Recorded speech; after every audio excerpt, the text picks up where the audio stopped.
What is the West Coast Ski Buffet? This was an idea about what our perfect ski vacation here on the West Coast would look like. What would it be? Skiing off of Whistler, Blackhome, something like that. Well, you're nailed down to that date. What if the weather's not good for that activity on that day? What if it's a really good weather day and you don't want to go to the ski hill? Then you want to go do something more in the Alpine. You want to go do a heli ski day. When you sign up for these different trips, there's a lot of restrictions associated with that. And that really got me thinking about if this is what I would want to do, maybe other people would want to do it too. So let's look at some pretty pictures.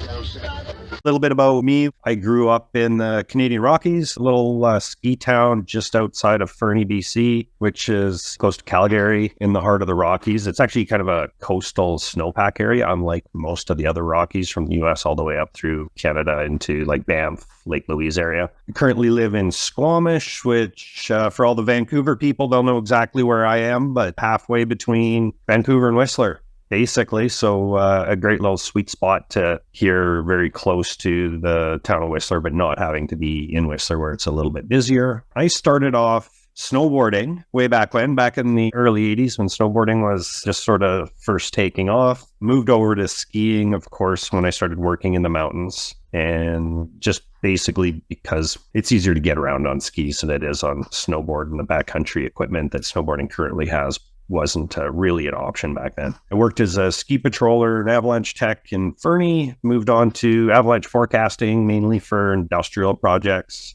I'm now an ACMG mountain guide, which basically means I'm a ski guide and an alpine climbing guide. So I spend all my summers running around in the alpine climbing, and then my winters running around skiing. Mainly, I split my time kind of 25-75 between heli skiing and ski touring. I find that if I only ski tour, I miss the amount of skiing I get out of heli skiing. But if I only heli ski, I miss the quiet, serene part of the mountains and walking through those beautiful areas. I mainly work on the west coast of BC now, but of course, dip out into the heart of BC, into the Rockies, and then I do a few international trips in Japan, Argentina, the Alps, that sort of thing every year as well. So what are we going to talk about? Operate on this. So what is the ski buffet? Is I'm sure what everybody's wondering. So I'll talk a little bit about, what it is, what we're talking about there. And then of course, get into the meat and potatoes of it, the skiing / snowboarding. I'm going to say skiing a lot, but all the snowboarders out there, don't take that as a bad thing. I'm just using that word synonymously. I mean, traveling in the backcountry on skis or a snowboard, sliding down hills. I don't care what's on your feet. They both work. We'll go over some of the different options, menus as we have down here, some accommodation, transportation, few parts of this. It can be a little bit confusing, like what's the difference between heli access and heli skiing and that sort of thing. And we'll talk a little bit more about it. What is the ski buffet? So the West Coast Ski Buffet. This was an idea that was sort of born of a conversation that I had with a really good friend of mine, another guide, about what our perfect ski vacation here on the West Coast would look like. Like, we really understand what the skiing here is. And so we were just chatting, well, if we were coming here, had a limited amount of time, like everybody does on a holiday, and wanted to get the most out of our vacation, what would it be? And that really got me thinking about that as a package and something, well, why don't I offer that if this is what I would want to do? Maybe other people would want to do it too. So that's where this idea came from. And it addresses a lot of the typical constraints that I find that we get when we're out here. If you sign up for a day skiing off of Whistler, Blackhome, something like that, well, you're nailed down to that date. What if the weather's not good for that activity on that day? What if, it's a really good weather day and you don't want to go to the ski hill? Then you want to go do something more in the Alpine. You want to go do a heli ski day. When you sign up for these different trips, there's a lot of restrictions associated with that, but introducing them as a package gives us a lot of flexibility. Also, combining a bunch of these different products, these different day trips, really allows us flexibility to manage avalanche hazards in different areas, our weather and visibility, and to just put it all together and really make a trip work by giving us this flexibility. So that's where this idea came from. It also addresses some of the hassles or issues that we have because I threw, we'll take care of some transportation, we'll take care of some accommodation, stuff like that, and really put it all together. So that's the West Coast Ski Buffet. Great people from Vancouver and the Pacific Northwest and stuff will know this, but for everybody else, BC's West Coast gets a lot of snow, but it's generally a little bit warmer and wetter than other areas of BC. If you go into the Rockies, you don't get a lot of snow, but it's very dry, but there's benefits to that as well. So with all of this snow, it's a little bit warmer, but we have less avalanche hazard issues. Persistent weak layers don't stick around very long here before we get a warm front move through and flush them out. But to get all that snow, we have lots of stormy and very wet times. Amazing alpine skiing, glacier skiing out here, and there's some tree skiing, but this isn't the mecca of tree skiing. This isn't where you come to go tree skiing. This is where you come to go alpine skiing, steep skiing, stuff like that. But we do have some decent tree skiing on the days where it's, a little bit flat light or snowing and that sort of thing. We don't want to be out in the alpine. So what's on the ski menu? So this is really what we're here to talk about. Different options and the different trips that we've drawn upon to create this ski buffet. So each basically is an amazing day trip, and we've just picked from these different great trips to create this package. And it really represents the best of what the West Coast has to offer, with the exclusion of any hut-based trips, because those are multi-day trips. So if it's a multi-day trip, we haven't included it. And as I mentioned, it allows us a lot of leeway to plan with the weather, snow quality, avalanche conditions to really give you the best product that we can for each different day that people are here. I'm going to spend a bunch of time over this, just going over the different areas and the different products. So between Whistler, Sea to Sky Gondola, that's what that S2S means, Heli Skiing, and then Heli Access Ski Touring. And I'll talk a little bit, of course, about the difference between Heli Skiing and Heli Access Ski Touring.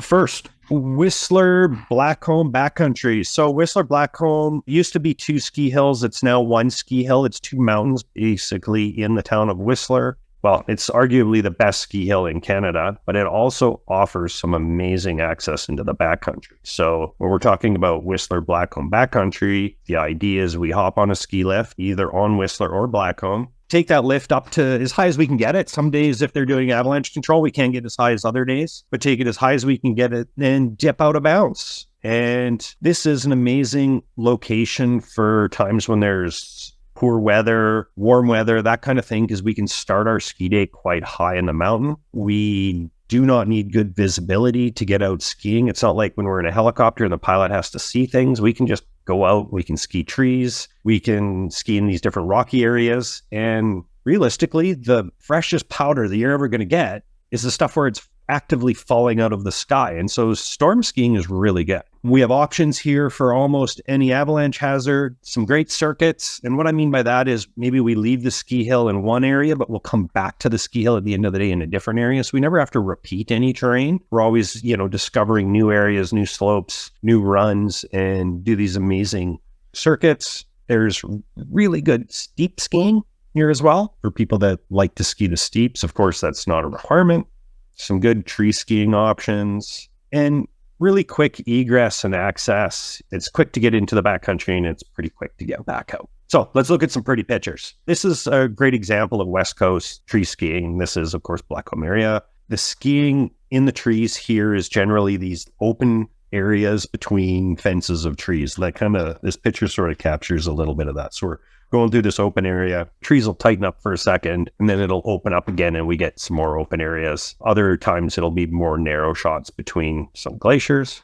This is looking at Mount Fizile. So this is on Whistler. So accessing from Whistler, going along the Fitzsimmons Range, along the ridge, and accessing this alpine area. We're immediately below a backcountry hut. So it's kind of a nice feature of this area is if it's a bit colder time, we can dip in the hut for lunch instead of having an outdoor picnic. There's some great glaciated skiing and alpine skiing in this zone. This is Fizile Peak here. This is Whirlwind, and you can actually see the up track just hinted in the back that we had from earlier this day. We did a lap behind this peak when we're coming back out here. Great zone. Let's look at another one. Blackhome Glacier area. So this is just behind Decker Mountains. What we've done here, and you can tell a little bit, it's a bit rockier, thinner in this area, and that's because we're up tracking on the south side of the mountain, and then we're going to ski down on the north. So an area sheltered from the wind, sheltered from the sun, and going to be some really good powder skiing back down the backside there. Pop over Sea to Sky Gondola area. So this Sea to Sky Gondola is located just south of Squamish, just on the outskirts of town. It takes skiers or anybody that wants to go on this. It's not necessarily just for skiers. A lot of people go hiking and walking around in this area and cross-country skiing. But for us, we'll just say it takes backcountry skiers and snowboarders up to about 880 meters. Squamish is located at about 20 meters or so above sea level. So it takes you up quite high, a lot of relief for this given area, onto a groomed cross-country ski track, and then we can follow that groomed cross-country ski track into a bunch of different areas for ski touring. It's another great area for bad weather because we can get into some tree skiing and some protected areas. It's not necessarily the greatest area for when we have elevated avalanche hazards where Whistler is. There's always options to ski at Whistler when we have an elevated avalanche hazard. Here, there are options, but they're a little bit more limited. So we tend not to go to this area during higher avalanche hazards. But it does offer a really wide variety of terrain, from tree skiing to open alpine bowls to some really cool, narrow couloirs and chutes. And this one's called the Exit Gully. This was December 4th last year. And this is when you're coming up through this area. If you're going into the main zone, this is the very first ski run you sort of see off to the left as you're up tracking. And on this day, we'd actually hopped up in. We went and spent the whole day skiing in this zone in the main area below ledge, which I'll show a photo of next. And then we came back and there was no tracks in the Exit Gully. So we snuck over and skied it. I think mainly the reason there was no tracks in it, that nobody had, the entire day had gone by and nobody had skied this beautiful slope, was that the entrance was a little bit more difficult, but there are ways to sneak around and get into this. And so, yeah, we skied that. This is sort of approaching the main area below Ledge Mountain. There's also another zone. Just shows it's a nice ball. There's clumps of trees, playful undulating terrain, really fun zone to ski. And then you can sort of see a teaser of some of the chutes there in the background. Heli skiing. So how could we have a package like this and not include the option for the heli skiing? Heli skiing is just super fun, but it's a vastly different experience than ski touring. It's a bit more rush. Let's get all the powder done and ski and have this great time and then hurry up, get out of the mountains, instead of the more relaxed pace that ski touring generally has. Some of the limitations with heli skiing, well, one of the biggest limitations of the course is weather. We, first of all, need good visibility. So we can't have really flat lights, so the really high cirrus clouds that make definition of the ground disappear is hard for a pilot. We can't be flying through clouds, so we need this good visibility. We can't also have any icing or other environmental issues like that that'll impact the helicopter. But if we do have that, you can tackle some amazing areas. And so we couldn't have one of these packages without having it. And it's one of the big benefits of this package, or the buffet, is because we can slot this day of heli skiing anywhere within the week where it works the best. So a little bit more about the heli skiing. So some of the packages include the heli skiing, but we always use an A-Star AS350, a B2. So what that means is there's 4 seats for clients.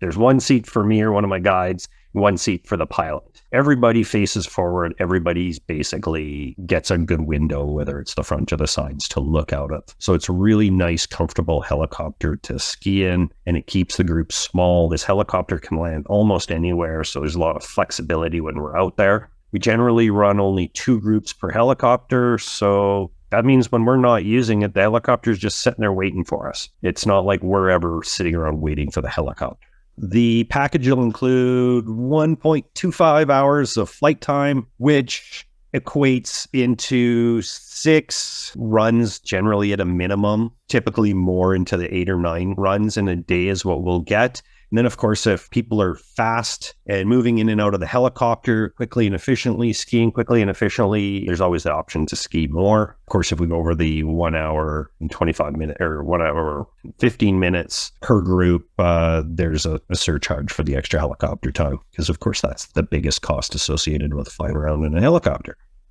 Picnic lunches, this is at the base of one of our runs, an area that we like to do lunch because it captures the sun nicely, is nice and warm, fun place to stop for lunch, and people often like to chip a little bit of ice off the glacier to take home for drinks in the evening. And a shout out to all the snowboarders out there. I couldn't have, be talking about this and not be throwing in the odd snowboarder photos. This is a friend of mine, another one of the guides. Heli access ski touring. So this is different from heli skiing in that we're only using the helicopter to get into the mountains and maybe out of the mountains at the end of the day. When we're heli skiing, the helicopter drops us off at the top of every run, picks us up at the bottom of every run. Heli access ski touring, the helicopter drops us off in the morning, maybe picks us up in the evening, maybe we ski out in the evening. It depends on the areas, and I'll talk about the different areas, of course. It is an amazing way to access terrain. It's like all of the Tanis range, these beautiful mountains right on the outskirts of Squamish are just about impossible to reach otherwise because there's this massive river in the way and no way across the river. It allows you to start at the top of the run. So instead of spending, the first 3 hours of your day, an hour driving to a location or half hour driving to a location, then 2 hours or 3 hours walking to get up into the alpine where you want to go skiing, and then you start up tracking the stuff that you want to ski, you just start right at the top and start skiing. The helicopter disappears and you're in these beautiful, pristine mountains. It's nice and quiet and ski tour for the day. So I find generally a day of ski touring, you get one good run out of the day. You do one big long up track, one big long ski down and you're done, or you do a few shorter runs. With the heli access ski touring, because we start in the mountains, we start up high, it typically means we get 3 really nice runs out of the day instead of the one, and potentially more if people are more fit and want to go faster and the trail breaking is not too hard. So some of the different areas, like I said, I touch on some of the different areas that we go to. The first one here is Mount Garibaldi, or the south end of Garibaldi Park. Whistler, the town of Whistler and the Whistler Ski Hill and Blackhome Ski Hill, they're located on the north end of Garibaldi Park. South end of Garibaldi Park has the actual Garibaldi Peak, Garibaldi Neve, which is a large ice field, and just some amazing glaciated skiing terrain. We can ski the Garibaldi Neve and do a big lap off the summit in a day. And this is a great area to hit if the weather has a deteriorating trend. So it's like bluebird, like in our photo here, first thing in the morning, but in the afternoon, it's supposed to cloud over. This is a great option because we can stage a vehicle at the ski out. And then at the end of the day, we don't need the helicopter. We can ski down to the bottom. Getting dropped off, our typical drop off is up on this area called Brown Ridge. So at about 1,900 meters just on the edge of the park. We're not allowed to land anywhere in the park. So we just land outside the park and then ski into the park. So we start our day about 1,900 meters, a nice little ski down, short little run, sets us up to up track into the park and into the zone here. So this is standing on the summit, Garibaldi Peak, on a beautiful ski day. So I'm looking right down at the Howe Sound, the bottom of the picture there. That's the town of Squamish that runs right into the water. So yeah, that's the town of Squamish right there, and that's the ocean, Howe Sound. Vancouver is right in behind this hill here. The Sea to Sky gondola accesses this area right here. And then some of the other areas we're going to talk about, the Tanis, Sedwick is just right over here. It's a great photo that shows a lot of the skiing in the area. And so this picture is taken looking sort of southwest. So if I turn 180 degrees and look northeast, this is what it looks like on the other side of the mountain. And these are some skiers from a ski buffet that we did last year. Looking down at the final little boot pack to get up to the summit. You can ski off the summit, but you can't really ski tour up to it. You got to, at a certain point, take the skis off and do some hiking. Skiing from the summit. So if you stick your skis on right where I'm standing and you ski down off the summit, it's about a 1,400 meter ski descent or 4,500 feet. It is an immensely long, really good ski run. Takes you nice and low, and then you ski tour out from the bottom. Even with the heli drop off here, if you ski that 1,400 meters, you only get one run out of the day, but it's a big run and a cool summit. Kind of a photo of what it looks like at the summit. Often pretty cold, a little bit windy up at this place. It is a high point for this area of the range, the South Coast mountain range. And we usually pop up here, snap a whole bunch of photos really quick, ski a nice pitch, and then have lunch down a little bit lower in the sun where it's nice and warm and out of the wind. Perfect. Parking lot beer. So this we took last year as well after we skied down from the summit and then came out to the parking lot, and we had some beer and chips stashed in the vehicle that we'd left there the day before. And so everybody got a beer and some chips except me. You can see me in the middle there. No beer, but well, somebody has to drive. An amazing end to truly amazing day. It's such a cool zone that you can be so close to the town, so close to the ocean and everything, and just be in this mecca for skiing and power. Okay, so that was our first area. So that was Garibaldi. We're going to talk about the Tanis Zone now. And actually in this picture here, you can see Mount Tanis just hidden in the background way back here. This is Dione, and this is just the edge of Tanis right there. So the Tanis Zone is just located west of Squamish, a little bit north, a little bit west, across the Squamish River. And like I was saying before, that river basically is a shutdown for getting into this area. It makes it really hard to reach. It's typically really hard to do in a day, requiring a multi-day camping thing if you don't want to take a helicopter up. Because of that, we use the helicopter to both drop off and pick up in this area. You don't want to ski out of this area and take it down low. Lots of alpine skiing, lots of cool glaciers, not a lot of trees here. This is an area we hit. If the skies are clear, the visibility is good. We really want to get into the alpine. And there's definitely options for any avalanche hazard. So it's a really great place for that as well. This line that we're skiing right here, or that's run called the Whale's Back, and it'll actually take me all the way down to that little lake you can see way down in the bottom. That's Alpha Peak in the background, and we ski down this stuff between Alpha and Cerritos. This is Cerritos Mountain right there, Alpha Mountain right here, and then we also ski all of this stuff. So you ski here, and then ski this stuff on the Cerritos Glacier below me. Just an amazing zone for skiing. Let's look at a few more pictures of the Tanis. This is on the Dione Ridge. So there's a hut up at the Tanis area here. And you can just see the hut in the background right here. That is the Haverhill hut right there. On this particular day, we're just day skiing. And so we're basically just looking at some pristine uncut powder on this west face and getting ready to ski. Up tracking. So when I showed that earlier photo, we were looking across at Alpha. This is a little bit closer to that Alpha area, just up tracking through some of the powder, standing on a glacier that's smoothed over with about 4 or 5 meters of snow at this time of the year. This is right below that hut I was showing you. I'm over on the east side. And we were just up tracking, trying to get one more great lap out of the day. So you can see there's actually quite a bit of wind effect up here. And we do find like in that col below the hut, there's a lot of wind effect in there. It gets hit pretty hard because of the Venturi effect through there. But as soon as you get out of that col, you move a little bit off to the side. There's this little sneak around that requires a short little rappel to get into, or you can ski up into it. And then, just amazing shots. Great skiing. I love this area. Yeah, there you go. As soon as you get into the sheltered area, you get snow more like that. So moving on to another area, this Mount Sedwick zone. So Mount Sedwick is located just a bit further south along the range from Tanis. It is on the wrong side of the ocean instead of being on the wrong side of the river. So really hard area to get to. Just a cool zone. For Mount Sedwick, it's a little bit further away than Tanis. Because of that, it just about never gets skied. Like, I've never been to Sedwick area and ever seen other tracks there. It has some great open glades on the west side, and that's what this photo here is just the upper part. We're just starting to ski down into the open glades. It has some really nice steep glacier skiing off the north side. And then on the east side, it's got some really cool undulating slopes. They're all like rock slabs in the summer, and so it creates this cool undulating terrain right over top of the ocean. So it creates just some amazing skiing in a really cool location. There you can see the ocean and sort of what I'm talking about with skiing over top of it. That's the Howe Sound.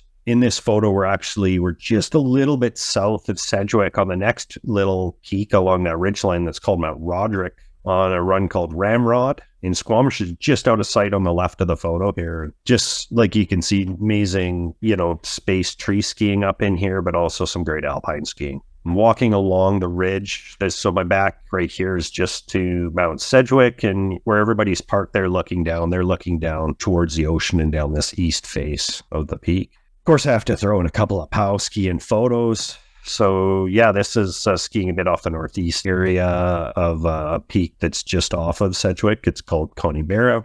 And north side of Sedgwick with some morning sun. So we just got dropped off here, and this was our first lap of the day. So skiing down before we have to turn around and start hiking back up and beginning our beautiful day of ski touring. And the light was just so perfect. Had to catch a few shots in there. All right, Sky Pilot area. So this is similar to the Sea to Sky gondola, and it's an area that we use heli access for on days similar to the Garibaldi, that kind of thing, where we have the potential of having bad weather later in the day and we want to be able to get out. So here, what we do is we get dropped off basically further back into this area than it's really possible for people to access reasonably using the ski lift or using the gondola. And then we work our way back towards the gondola. And, if we don't get the bad weather, we can still get picked up by the heli being further back. Or if the weather starts to move in, we move more into the front country with the plan of taking the gondola out at the end of the day. So it's a great option with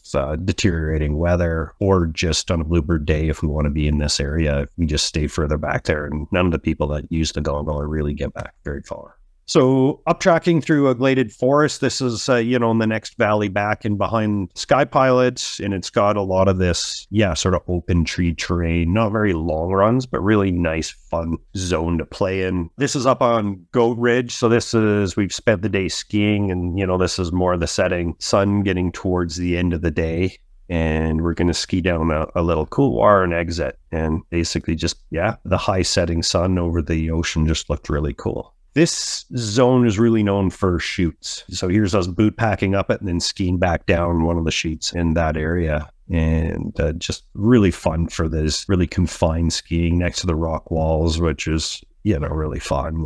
And of course, just some amazing powder. The coast does get a lot of wind because we are just off the ocean. And so when the winds come through and start really playing havoc in the alpine, it's really nice to get down low into the trees, into these sheltered areas and play. And that's what we were doing on this day. We bumped up into the alpine. The snow is a little bit upside down, had a bit of a wind press on top. Wasn't as fun. But as soon as you got down into the trees here, it was just amazing. Now we've gone over all the different areas, sort of day trips that we typically use to make these buffets. Of course, that's not an exhaustive list. There's a bunch of other areas that we pull into once in a while, depending on the weather and such, but those are the main ones. But now how do we put these into the buffet? So we have two different general styles of buffet. That's the regular ski buffet. So that basically involves your day of heli skiing. Your ski tour only buffet doesn't involve the heli skiing. And so that's the difference between those two. And then there's different length trips. So we have the 3-day option, the 4-day option. I'm sure we'll expand this into a 5-day option at some point as well. Both the 3-day and the 4-day involve the heli access. So the flying up, getting dropped into the mountains, skiing around. They could involve a day of heli skiing, depending on if you pick that choice. They could involve a day at Whistler or a day off the Sea to Sky gondola. That just all depends on what the weather's doing and our choices there. So we really do leave these things a bit open, but we have budgets for lift tickets. We have budgets for the heli skiing, if that's the choice, but also always for heli access. Moving on, thought I'd touch a little bit on the accommodation. We do include accommodation with all these trips just because it simplifies things for everybody. People that are on the trip are all in one location, which makes our life a little bit easier because we're providing the transportation. And it also means you don't have to worry about where to stay and reviewing all this stuff. It's all just taken care of for you. So this is the Cloudraker Chalet in Squamish and where you'd be staying. It's just right around the corner from the airport and at the very north end of Squamish, which is on the Whistler end. So it makes it a bit quicker to get into Whistler if we're heading that way for a day of skiing off the backside of the resort. There's a full kitchen. It's 4 bedrooms, so everybody gets their own bedroom. There's a couple of restaurants that are close by, but there's always the option, of course, to head into town, which is just a few minutes away or order in. So Squamish is 75 kilometers north of YVR, the Vancouver's International Airport. There are lots of shuttle companies that run buses and shuttles up and down the Sea to Sky corridor, which means between Vancouver and Whistler. And so it's easy to catch one of those shuttles. If your plane arrives really late at night, you may miss a shuttle. So it's easier just to grab a hotel in Vancouver and by the airport and then grab the shuttle in the morning. Other options available to get from Vancouver to Squamish are charter flights, or a rental car. If you're going to stick around the area, rental cars can be nice because it's not always easy to get around without. But as far as the transportation in and around for the different products, we're going to take care of that for you. So we'll pick you up at the cabin every day, at the chalet rather, take you to wherever we're going to go. So it's the airport, the ski hill, the gondola, wherever we're going to go that day. We'll take you there. Then we ski for the day and then we drop you back off at the end of the day. It is not always like what it is here in this photo. It's not always snowy in Vancouver. It's actually quite infrequent that it looks like this. Vancouver has a few snowstorms every year. Snow doesn't stick around very long. Squamish generally has snow for 2 weeks to a month every year, so it's not always this hard driving, snowy environment. The mountains, of course, always have great snow, but they're quite a bit higher than where you are when you're staying in town. So don't get nervous looking at this thinking, oh my God, I don't want to have a rental car. It's going to be terrible driving around. It's not always like this. Have a great season, everybody. Let's hope we have a nice winter and play safe.